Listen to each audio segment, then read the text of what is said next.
Hi, today's good person to know is Gareth Jones. He's Group Retail and Strategy Director at Shop Direct. And Gareth explains how they've transformed from a catalogue business to an e-business. He says it's about making good things accessible to more people through their unique credit offer. At Shop Direct, they do this by providing a seamless experience, by making it more personalised, and they've gone to extreme lengths to ensure they get it right. They have potential access to 20 million customers, but they've narrowed their target audience to 3 million by offering brands to an undervalued market. They've reduced their brand portfolio from 17 to only a handful, and Very by far is the most profitable, giving them £700 million worth of sales annually. And they will be introducing a luxury brand through their credit offer too. They do quantitative and qualitative research, and then they actually watch their customers in their testing labs to see how they browse their site, and then they make subtle changes, and these subtle changes make a massive difference. Gareth says they are investing in technology so they can give a more personalised, seamless experience. So I hope you enjoy this video, and thank you for watching. 3 phases of the last 10 odd years, starting with the Barclay family buying up effectively what were a bunch of old heritage catalogue businesses, the two most well known of which would be Great Universal and the Littlewoods businesses. In 2007 to 2012, and what I would call us moving from catalogue to e-tail capabilities, very much a business-led drive. It was effectively to take our online penetration from 30% to 70%, but very much at that point a push towards digital. What it is we're trying to do here over the next 5 years, of which we're 2 years into that plan, to transform our business into some world-class capability digitally is exactly what we're attempting to do. It affects the entire business, and it will be what is defined at the end of whether or not this is a success. Making good things easily accessible to more people, this is something our business has been doing for 84 years. Making fantastic, aspirational products, bringing them to people through our unique credit offer and making them accessible. The UK retail consumer credit market is a marketplace that is just not defined. There is no off-the-shelf Kantar or BRC data available to tell us what that market looks like.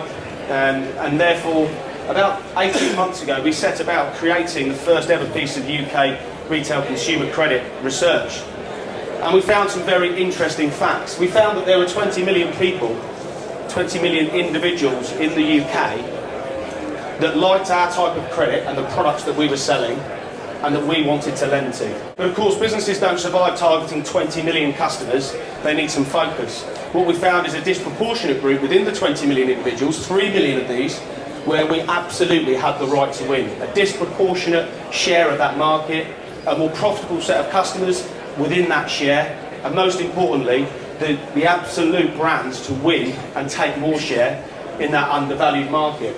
And that allowed us to start focusing our brand portfolio. 5 years ago, we had 17 brands. And those brands were confused, and our people in our business, let alone our customers, were confused about what we offered and where we offered it. We decided to focus our attentions around Very. Very, we are seeing explosive growth in our Very brand.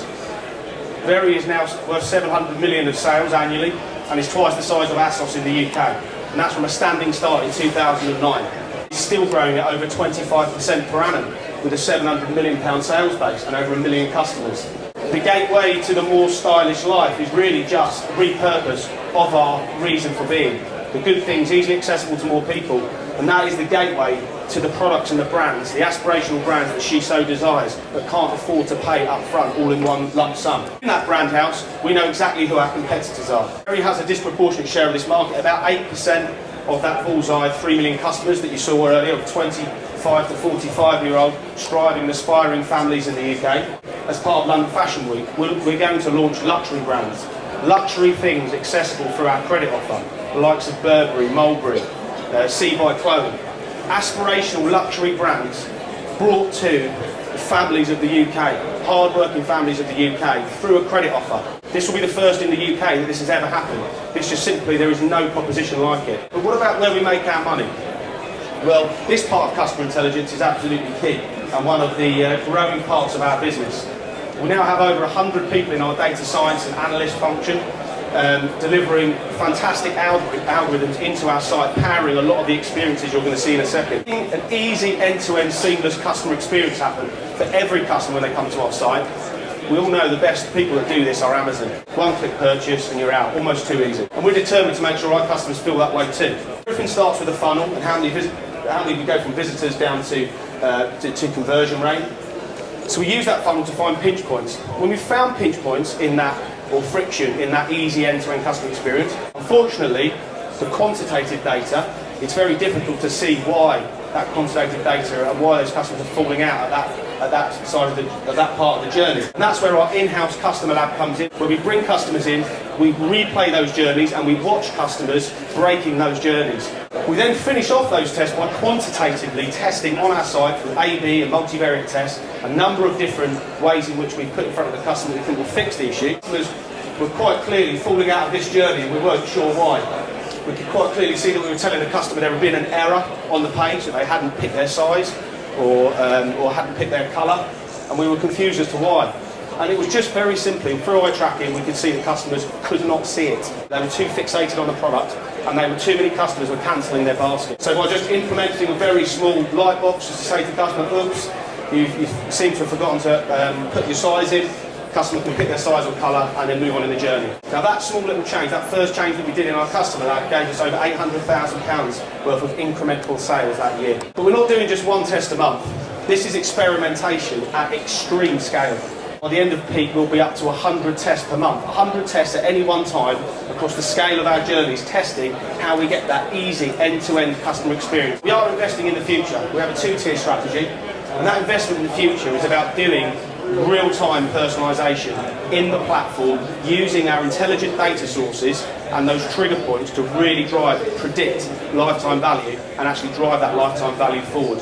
We know that of our high-value customers, there is a segment of our high-value customers that when they pay down their credit balance, 80% of them disappear forever with one of our competitors. So you can imagine how important it is to build the capability to be able to, in real time, talk to those customers.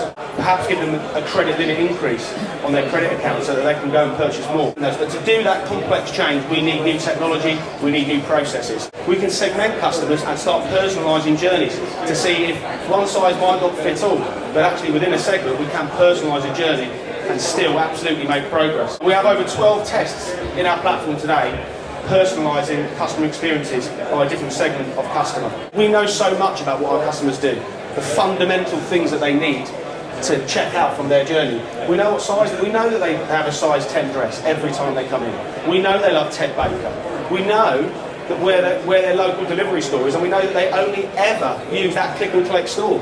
So why are we asking them to put that information in again? Where a customer can just save that size and have it in the gallery page and only be surfaced those products that are in that size. We have a saying in our business which I love, which is it's purpose and values before task. And that is something that we talk about a lot as a board. Purpose before task is absolutely critical for us because it allows people to make good decisions for our customers wherever they are and wherever they work. Particularly with innovation, it is this no fear of failure. It's that fast mentality to be able to move on, take tests and learn from them that is absolutely critical to us. Our NPS is the absolute governor of all of our customer activity, and our NPS now is just touching on the top quartile of the retail industry. It's come from the third quartile, so it's a really good improvement in our Net Promoter Score, which governs the whole of that strategy that I just talked about. That is the end game.